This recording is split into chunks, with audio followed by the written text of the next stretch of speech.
Praise the Lord. ലൂക്കോസ് എഴുതിയ സുവിശേഷം 24 അധ്യായം 1 മുതൽ 53 വരെയുള്ള തിരുവചനങ്ങൾ. അവർ ഒരുക്കിയ സുഗന്ധവർഗം എടുത്ത് ആഴ്ചവട്ടത്തിൻ്റെ 1-ാം ദിവസം അതികാലത്ത് കല്ലറയ്ക്കലെത്തി. കല്ലറയിൽ നിന്ന് കല്ല് ഉരുട്ടിക്കളഞ്ഞതായി കണ്ടു. അകത്ത് കടന്നാറെ കർത്താവായ യേശുവിൻ്റെ ശരീരം കണ്ടില്ല.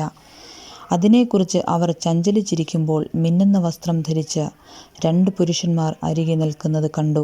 ഭയപ്പെട്ട് മുഖം കുനിച്ച് നിൽക്കുമ്പോൾ അവർ അവരോട്, നിങ്ങൾ ജീവനുള്ളവനെ മരിച്ചവരുടെ ഇടയിൽ അന്വേഷിക്കുന്നതെന്ത്? അവൻ ഇവിടെ ഇല്ല, ഉയർത്തെഴുന്നേറ്റിരിക്കുന്നു. മുമ്പേ ഗലീലയിൽ ഇരിക്കുമ്പോൾ തന്നെ അവൻ നിങ്ങളോട് മനുഷ്യപുത്രനെ പാപികളായ മനുഷ്യരുടെ കയ്യിൽ ഏൽപ്പിച്ച് ക്രൂശിക്കുകയും അവൻ 3-ാം നാൾ ഉയർത്തെഴുന്നേൽക്കുകയും വേണം എന്ന് പറഞ്ഞത് ഓർത്തുകൊള്ളുവീൻ എന്ന് പറഞ്ഞു. അവർ അവൻ്റെ വാക്കോർത്തു കല്ലറ വിട്ട് മടങ്ങിപ്പോയി 11 മുതലായ എല്ലാവരോടും ഇതൊക്കെയും അറിയിച്ചു. അവർ ആരെന്നാൽ മഗ്ദലക്കാരത്തി മറിയ, യോഹന്ന, യാക്കോബിൻ്റെ അമ്മ മറിയ എന്നിവർ തന്നെ.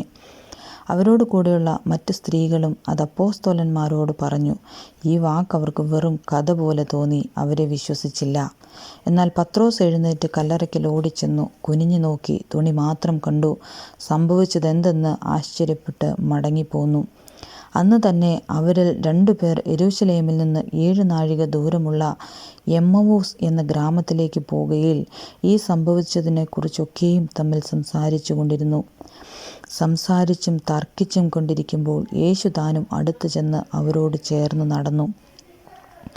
അവനെ അറിയാതെ വണ്ണം അവരുടെ കണ്ണ് നിരോധിച്ചിരുന്നു.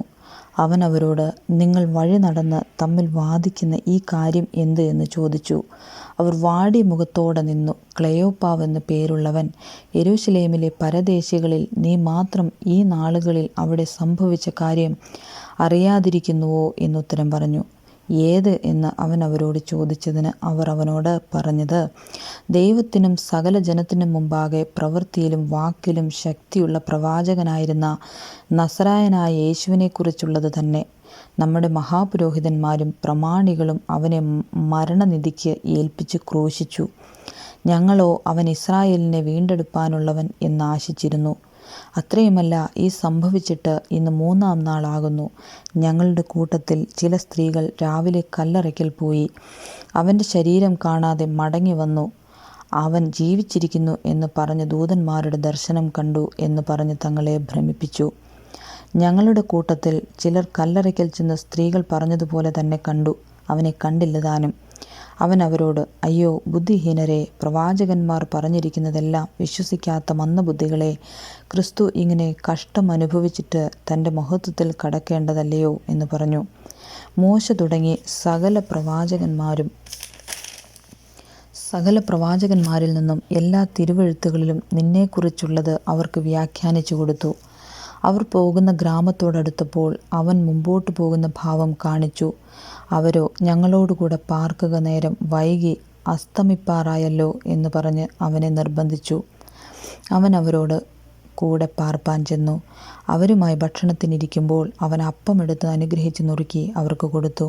ഉടനെ അവരുടെ കണ്ണ് തുറന്ന് അവർ അവനെ അറിഞ്ഞു. അവൻ അവർക്ക് അപ്രത്യക്ഷനായി. അവൻ വഴിയിൽ നമ്മോട് സംസാരിച്ച് തിരുവെഴുത്തുകളെ തെളിയിക്കുമ്പോൾ നമ്മുടെ ഹൃദയം നമ്മുടെ ഉള്ളിൽ കത്തിക്കൊണ്ടിരിക്കുന്നല്ലയോ എന്ന് അവർ തമ്മിൽ പറഞ്ഞു.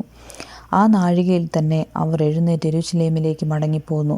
കർത്താവ് വാസ്തവമായി ഉയർത്തെഴുന്നേറ്റ് ശീമോന് പ്രത്യക്ഷനായി എന്ന് കൂടിയിരുന്ന് പറയുന്ന 11 വരെയും കൂടെയുള്ളവരെയും കണ്ടു.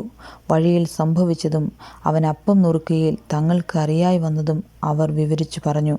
ഇങ്ങനെ അവർ സംസാരിച്ചു കൊണ്ടിരിക്കുമ്പോൾ അവൻ അവരുടെ നടുവിൽ നിന്ന്, നിങ്ങൾക്ക് സമാധാനമെന്ന് പറഞ്ഞു. അവർ ഞെട്ടി ഭയപ്പെട്ട് ഒരു ഭൂതത്തെ കാണുന്നുവെന്ന് അവർക്ക് തോന്നി. അവൻ അവരോട്, നിങ്ങൾ കലങ്ങുന്നതെന്ത്? നിങ്ങളുടെ ഹൃദയത്തിൽ സംശയം പൊങ്ങുന്നതും എന്ത്? ഞാൻ തന്നെ ആകുന്നുവെന്ന് എൻ്റെ കൈയും കാലും നോക്കി അറിവീൻ.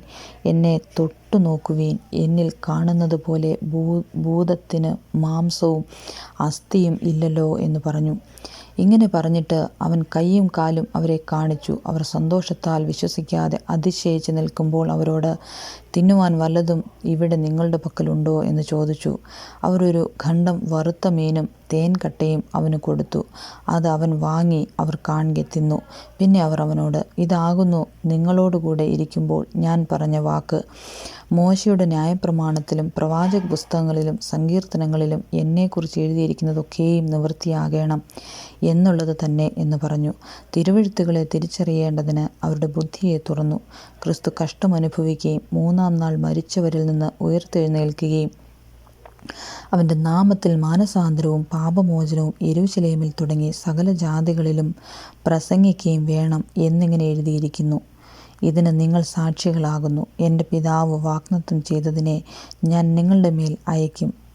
നിങ്ങളോ ഉയരത്തിൽ നിന്ന് ശക്തി ധരിക്കുവോളം നഗരത്തിൽ പാർപ്പീൻ എന്നവരോട് പറഞ്ഞു. അനന്തരം അവൻ അവരെ ബെഥാന്യയോളം കൂട്ടിക്കൊണ്ടുപോയി കൈ ഉയർത്തി അവരെ അനുഗ്രഹിച്ചു. അവരെ അനുഗ്രഹിക്കയിൽ അവൻ അവരെ വിട്ടുപിരിഞ്ഞ് സ്വർഗാരോഹണം ചെയ്തു. അവർ അവനെ നമസ്കരിച്ചു. മഹാസന്തോഷത്തോടെ യെരൂശലേമിലേക്ക് മടങ്ങിച്ചെന്നു. എല്ലായ്പ്പോഴും ദേവാലയത്തിലിരുന്നു ദൈവത്തെ വാഴ്ത്തിപ്പോന്നു. ആമേൻ.